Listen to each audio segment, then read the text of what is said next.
কুমিল্লার দাউদকান্দি থেকে রাজধানীর মুগদা মেডিকেল কলেজ হাসপাতালে এসেছেন রাজীব সরকার। প্রায় এক সপ্তাহ থেকে জ্বর, বমির সঙ্গে প্রচণ্ড গায়ে ব্যথা নিয়ে ভর্তি হন হাসপাতালে। এর আগে দীর্ঘ সময় স্যালাইন খাওয়ায় দেখা দিয়েছে বাড়তি জটিলতা। পেট ভারী হয়ে গেছিল, পাতলা পায়খানা আর পেট ভারী, দুইটা জিনিস নিয়ে সমস্যা হয়েছিলাম। বর্তমানে হাসপাতালটিতে ভর্তি আছেন ৪০ জনের বেশি রোগী।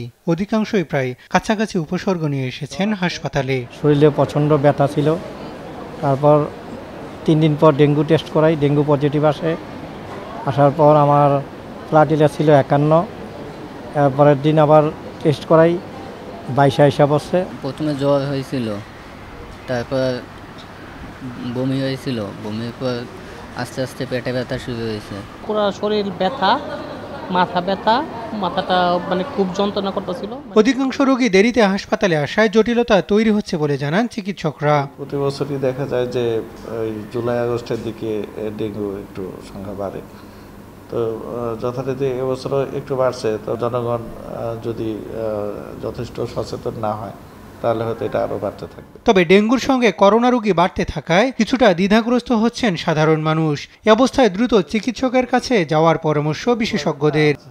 রোগীদের দায়িত্ব হচ্ছে সন্দেহ হলেই বা আক্রান্ত হলেই ডক্টরের শরণাপন্ন হওয়া। শুরুতেই যদি চিকিৎসা নিতে আসে রোগীরা, তাহলে আমাদের চিকিৎসকগণ সেটা দেখবেন সেটা ডেঙ্গু আক্রান্ত নাকি কোভিড, তারপরে পরীক্ষা নিরীক্ষার ব্যবস্থা আছে। স্বাস্থ্য অধিদপ্তরের তথ্য অনুযায়ী গেল ২৪ ঘন্টায় যে ২৫০ মানুষ হাসপাতালে ভর্তি হয়েছেন তার মধ্যে ১০৪ জনই বরিশাল বিভাগের। হাসান আল মাহমুদ, দেশ টিভি, ঢাকা।